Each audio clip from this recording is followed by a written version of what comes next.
Hi there, I'm your host Cory McKane, and I want to welcome you to the In Fitness and in Health podcast, the best podcast out there for, well, everything fitness and health.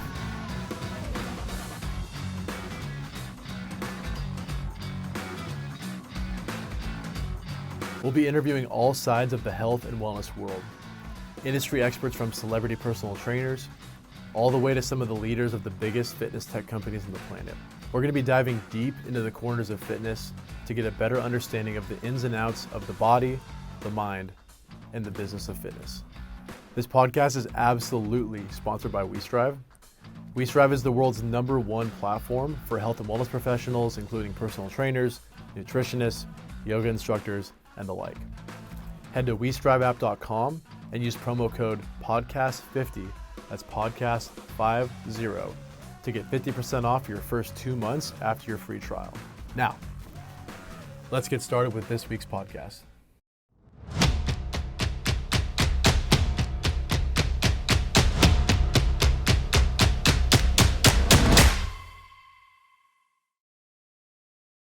Boom. All right. So, where are you calling in from right now? What's the background right there? Currently, I'm at the office in London. Oh, you're in London. Nice. Yeah, Okay. it's a pretty nice office here. Yeah. Wait. Where are you? Where are you originally from? I'm Greek. I'm actually from Cyprus, small island in the Mediterranean. Yeah. Very cool. Okay. I actually don't think I know anyone from Greece. I guess you're my first Greece friend. So there we go. Oh, wait. There's So so many how did? Greeks around. How comes? Yeah. Yeah. I don't know. I don't know. I don't know. Where are you currently? Well, I'm from Austin, Texas, but I'm currently at the lake in Washington State, so like northwest part of the country, at Lake Cabins that my grandparents own. So, wait. So, what are you guys doing in London? So we are building the team here in London. We're going to do another office in San Francisco. Okay. But I think the engineering talent in general in London is a pretty good one. Okay. So Imperial College get some great graduates out, and then King's College as well. So there are some good universities around. We have some strong talent around, and so also pretty diverse. You can have a nice life here as well. But I would say it's pretty similar to the way that New York is. So building a team here, everything in person. So yeah. Very cool. Yeah, I've never been to Europe or anything like that, so it's on my to-do list. But London's definitely like on the top of my list there. So very cool. All right, well, enough about where we're at. So tell us a little bit about yourself and what you guys were building with Terra.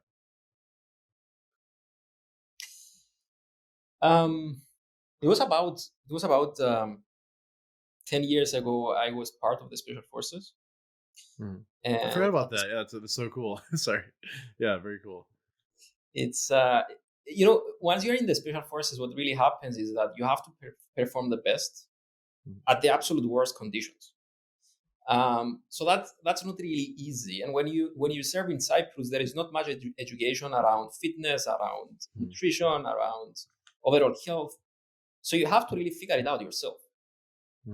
Now, because I had to perform, I was like, well, how do I do that? How do I learn? What kind of nutrition do I need to follow? How can I measure? And all that stuff. It was back in that day I started using that first Polar HRM. I don't know if you remember the heart rate monitors from Polar at the early days. Oh, with the one that go around underneath your chest, Right. or those? Right. Nice. Yeah. I started using that, and it was like, well, wow, I can actually measure my heart rate. It was so fascinating data from me. We're doing long marches, like 60 kilometers with a lot of load, and I could actually see that I was like expenditure of 6,000 calories or so.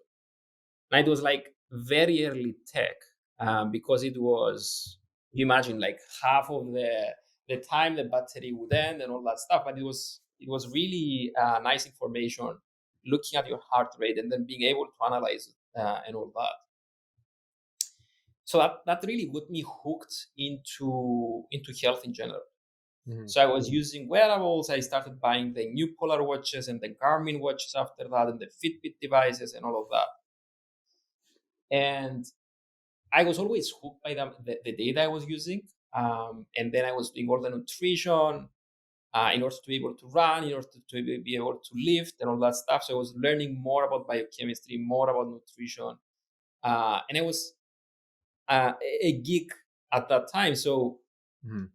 the whole equation got me into the space. Then I went to study engineering and did some work with Tesla. And you had so much more of those wearables coming to the industry, right? So Mhm. you got Garmin becoming better, Apple becoming much better. Everybody is starting to get their wearables out. But it was really the same problem all the time. Yes, Mhm. your data are generated on those devices, but it's just so difficult to get the data and do something with it. So, for example, why can I not get my heart rate data from a Garmin watch and give it to Spotify to listen to a much better Oh. um, song when I'm training, right? Or Mhm. why can I not take my stress levels and get them to Netflix to give me better recommendations of what I like? That was really the. I went one day with a good friend of mine, Ralph, and while we were actually studying together at Imperial about 5 years ago, and when discussing about that, we came up with the idea: why don't we just build an API that makes it super easy for any user and any developer to access that information and build something with it? Mhm. And that's how Terra really started.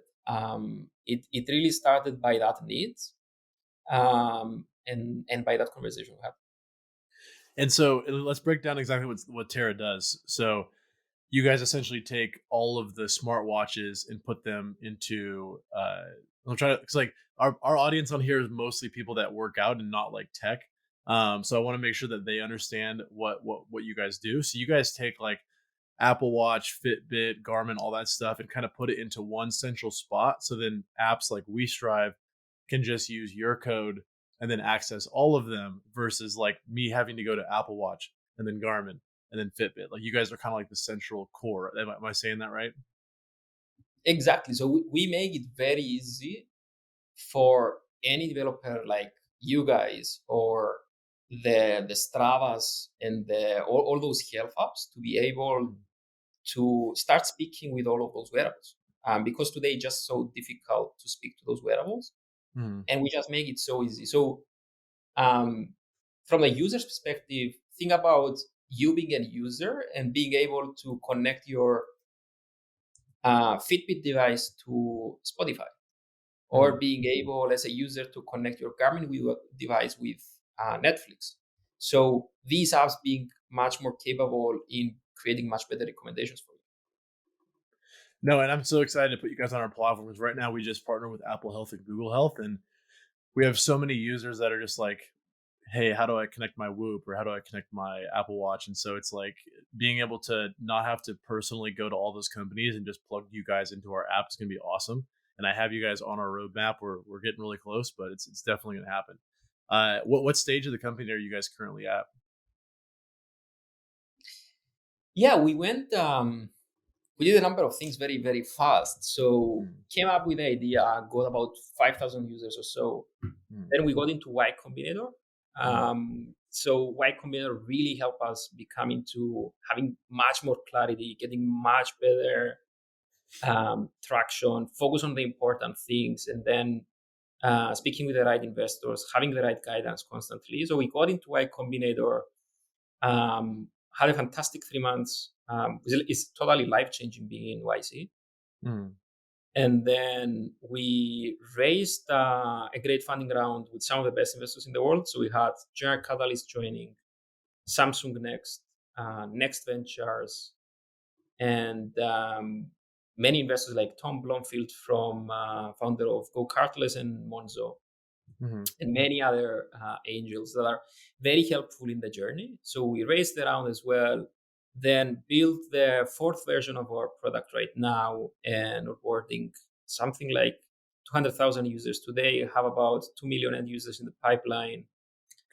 So We build a great team here in London, and it's all about building faster, shipping faster. So that's where we are today. Okay, awesome. Yeah, I didn't know you guys were that big. That's incredible, man. Wait, at what point are you guys going to go live on like the app stores, or is that like in the next year, next couple of months? Like, what's your timeline for that? So we are not going to be live on App Store or anything like this. We are, think of it as the API, meaning that is the middle layer between US and app Hmm. with the data, right? So if you are in the App Store and you're using us, we're already there. So we don't really need to be on the App Store. It's more about you getting access to us. So Hmm. we are live in that sense. And I didn't mean to ask it like that, because I knew that you're not an app, so I didn't mean to say that out loud. I was meant like, is the so the API is currently live and people do have you inside of their apps that are like live on the App Store right now? Yep. Okay, awesome. Okay. And then my next question was about how you actually get a hold of these companies. So like, are you contacting Fitbit and Whoop and all these companies independently and saying like, hey, let's create a partnership, or like, do they already have codes available that you can just plug into your software? Like, how are you guys doing all that? Yeah, part of you being an app today is and you need to access Fitbit information. It's really, or Garmin or any of these companies, is first of all creating a partnership. It might be an open API or what have you, but at the same time, if you have more than 200 users or so, you would need to create a partnership to up the limits, rate limits, and all that. Hmm. So we take that outside of the equation. So we go to these companies, we create a partnership, and based on those partnerships, we are able to provide you that access. Okay, very cool. Yeah, because I was gonna say, I was like, I don't know how I would personally do that. I mean, I was just talking with Fitbit the other day, so I'm not sure if you have to like maintain all those relationships or how that works. So I was curious. Uh, And why did you want to get in the fitness industry in the first place? Was it because of your special forces background? Like, are you still like into sports and that kind of stuff? What is your, I guess, what does your fitness day to day look like? Yeah, I mean, back in the before joining special forces, I was doing I was a strength lifter. Then Hmm. after leaving the special forces, in the special forces, you pretty much become a marathon runner. Then after becoming a marathon runner, I was a weightlifter until today, and I'm doing a lot of cycling. So I'm super athletic in a way. So my hobby and my like second life is sports. Hmm. So it was pretty natural for me being into the space. Okay, awesome. Yeah, I mean, I'm definitely not at that level, but I personally just love fitness, so I'm not special forces caliber, but I know my way around a weight room. So, what's your guys' business model? Like, how do you guys actually make money from the product, or is that going to be coming later in your company? Yeah, the way we charge today is based on who do we provide value really, right? So Hmm. if you think about it, we provide value to the apps and we enable all those apps to access that information. Hence, we are charging based on the API calls or based on the subscription on the users that you have. So we are charging, our business model is that we're charging the apps for the usage. Okay, gotcha. Very cool. And then when it comes to like these companies again, how do you guys decide like who goes to your list? I mean, because obviously Apple is going to be there, Garmin, etc. But are there like a lot of smaller watches that are just popping up all over the world that you guys are looking into, or like is there really not that many? Like I don't have a wearable myself, so I don't know much about it, but I know like it's obviously a booming industry. Right. So I guess there are two answers to that. The way I see it is that the importance of real time data is going to totally change the way we do things today. Mm, And if you think about it today, you go to a doctor, you do a blood analysis, or you do any type of analysis, and and get static mm, information. Meaning, let's just do say you did the blood analysis, you get your glucose on a static level. Whereas if you use any sensor today, for example, a freestyle libre sensor, you're going to be looking at your glucose real time. So if you actually think about the market today, you have and you make a value versus customer distribution curve, you are going to deduce that yes, companies like Apple and Garmin have a lot of users. However, there is a very long tail distribution when it comes to value, because you have those smaller sensors that are measuring very important data. Mhm. So you have those glucose real-time monitors, you have the blood pressure real-time monitors, you have the sweat analytics monitors. So you have more and more of those real-time devices coming into the market. So the real question for us is, how can we support all of them? So yes, we are getting the more popular ones at the very beginning, but then it's all about what would the app need? The app would need a similar app like with yours, right? So you'd probably need, the more amount of information you get, the better it is for you. So we Mhm. want to be getting all that information and being able to support all of those real-time trackers, be it in a sensor, be it a wearable, and even being an app on your phone. So we are building based on that. And then where do you see the industry going? Because like it's gonna get to the point where I have like one around my neck and one on my arm, and like my back has one. Like, or do you think they'll eventually just have like one that just kind of does it all? Like, why so many different options, kind of a thing? I think this is not going to matter.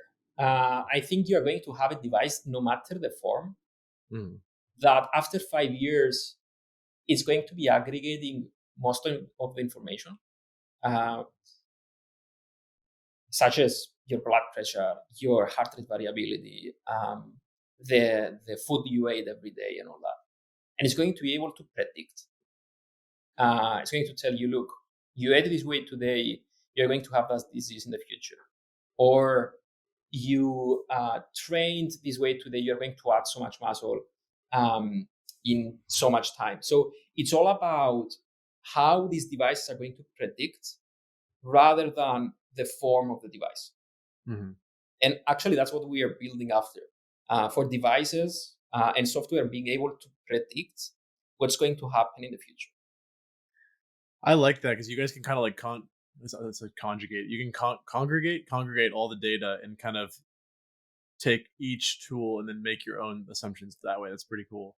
And do you have any interest in making your own wearable at any point, or is that just like totally off the rails for you guys? The real interest we have is like, how can we become the Strive of this space, right? How Mm-hmm. can I make it as easy as possible for any developer to be using us? Like, Mm-hmm. how can we get to the point that it takes you 5 minutes to use us, and then it's just super easy for any of your customers to be using us?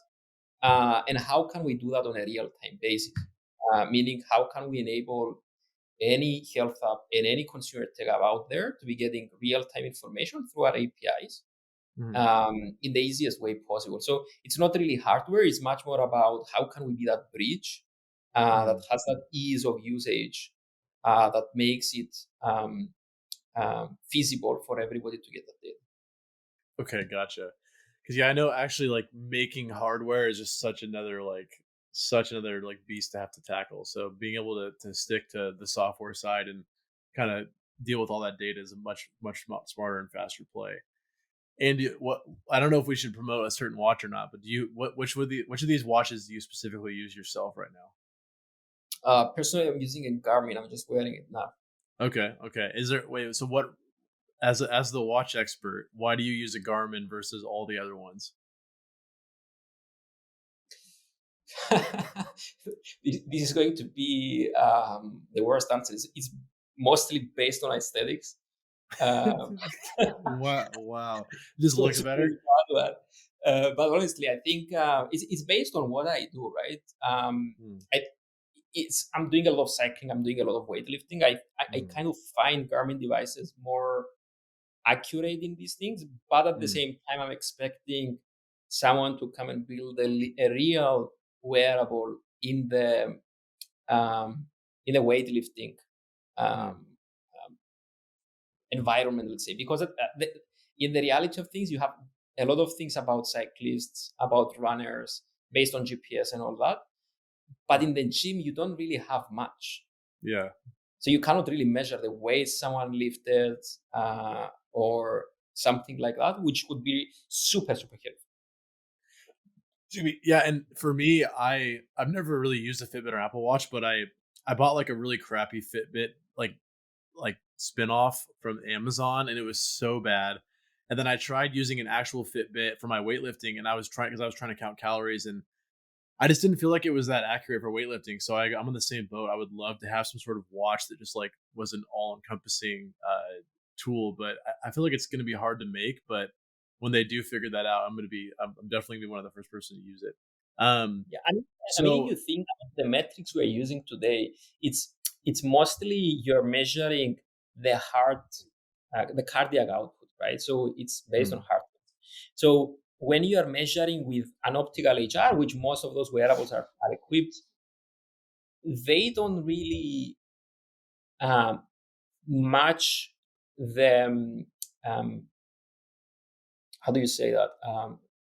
Your heart is really going very fast. It increases in amplitude, so you go very high output of your heart at like 2 or 3 seconds, and mm, then those devices are not really catered to be that fast in frequency from an optical heart rate. So it's much better to use an actual chest strap to be measuring mhm, because it's electrical. But um, as far as today, measuring the heart rate from a wearable is not so accurate for those 2 or 3 seconds that you do a very mhm, heavy deadlift.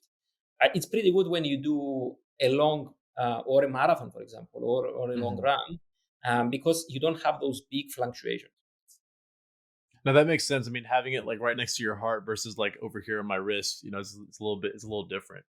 Uh, and back to your platform. So, how would you compare the experience if I were to just add Fitbit to WeStrive versus if I were to add Fitbit through Terra on WeStrive?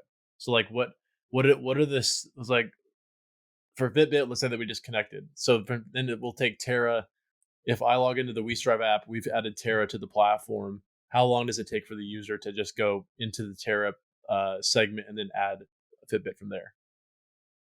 Right. So if you come and work with us today, it's probably going to take you.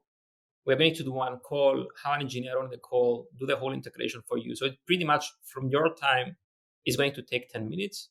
From Mhm, our side, it's going to take 30 minutes. And mhm, you're going to be already live with Fitbit or whatever the provider you want. And we also provide you with a widget, which you can actually place as a front inside of your app and make it like you don't even need to write the code for the front end on how to for Fitbit to appear mhm. there. So having said that, if you actually go and create the integration with Fitbit by yourself, you would first need to create a partnership. So it's going to take a few days.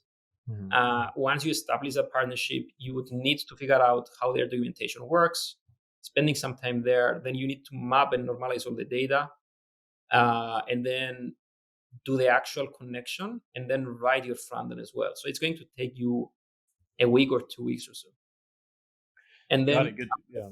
real value, by the way, it's really the sum of integrations, because there are Mhm. just some integrations that don't exist and we go and make them. So Exactly. if you start speaking with us, you can start speaking immediately with 15 integrations, whereas if you do that one by one, it's going to be like months and months. No, exactly. And like we have so many trainers all over the world, and then they have clients that are even more all over the world. So being able to just plug you guys in and not have to, because we always have someone like, oh well, why don't you have this watch? It's just like, so being able to just do that would be so much easier. And Right.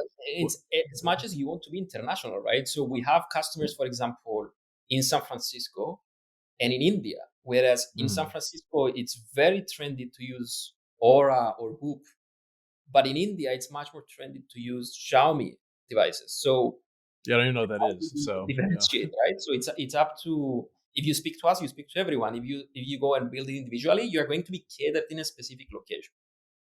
And then with that being said, are you guys looking at watches that are trending in like you literally what you just said? Are you guys adding watches to Terra based on geographical trends, or are you guys going, okay, what's popular in the US right now? What areas are you guys targeting? We're much more bottom-up approach in everything we do. It's all Mm, about first principles, meaning that first principles in that scenario is, what do the customers want? So whenever we Mm-hmm. get a customer, we ask, which integrations would you like? They Mm-hmm. tell us, we go and build them, and we give access to them. So at the end of the day, it's much more focused on the customer, focused on the developers, and them telling us what they want to have.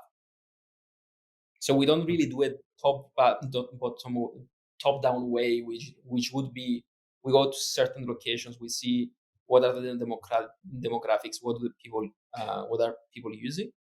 Mm-hmm. We just ask the customers.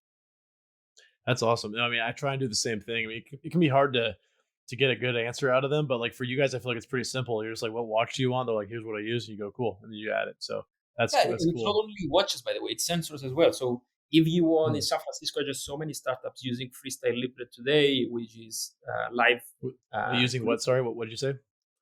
It's called Freestyle Libre, which is You the said Apple's, freestyle library or the yeah, the okay. Apple's one. So measuring and glucose levels, and then there's Vena Vitals, for example, another YC company. So it really depends. If it's a sensor, we do sensors as well. Okay, I didn't even know that. Very cool. Yeah, I think I'm a little bit out of the wearables world, so I don't know a lot of the stuff going on. But I mean, I guess I'll just kind of like follow your journey and see what you guys are doing and learn from you guys. What does your team look like? I know you guys just raised a couple million, and obviously fresh out of Y Combinator, which for everyone watching is an incredible accelerator based out of San Francisco. Yeah, I don't know where else it would be. So what does the team currently look like? We're a team of crazy engineers, I would Okay, say. okay. So yeah, we are almost 10 people here in London. Everybody in person. Pretty young team. I would say one of the most difficult things we've been doing the last few months, me and my co-founder, especially my co-founder, is it's hiring. It's Hmm. such a difficult thing to be building a great team, and our priority is literally that. How can we build the best team in the world? Meaning that Yeah. we just do so much hiring, and it's just, we just screen so many candidates, and we just end up getting very few. Meaning that we do about 120 interviews a month, and Jeez. we find one good candidate. So that tells you how picky we are at the end of the day. But I'm pretty happy for the team we already established here. So it's all about the culture, and Mhm. it's all about the speed of execution. So That's incredible. Yeah, I'm a little bit behind you guys on the hiring part, and I definitely have not interviewed anywhere close to 120 people, and not even close to that per month. So, props to you guys for being so like just head on and accurate for how you guys do that. So, what are the next steps for you guys? Like, what is there any big watch coming out that you're going to partner with? Is there some like, are you going to be like the NFL's next partner? Like, what are you guys doing next? I think the most important thing for me is like, how do we build the best team in the world? Hmm. Because at the end of the day, it's all about creating real value for the developers, Hmm. meaning creating great products. And to create a better and great product, we have to be very simple. So it's all about deliver. It's more about it's all about that. So how do we hire more people? How can we have the best team in the world to deliver that? So that's the one key. And then the second, it's all about execution, right? So it's, how do we build faster? How do we speak to customers more often? And how do we minimize the time that it takes for you to onboard and use our product? Um, so yeah, it's team and growth. That's awesome, and I personally can't wait to get you guys on our platform. I think we're gonna wait a little bit until we have some of these big updates out, and then once we're ready to go back to the B2C market, we're gonna plug you guys in right away. So, super excited! You're gonna save us so much time, and love what you guys are doing in this space. And do you have anything you want to close the podcast with? Any words or of wisdom or anything like that? Um, We could just delete that part. We don't need to put you on the spot.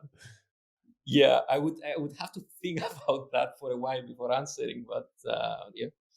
All right. So how about this? What was the hardest part about special forces in Greece?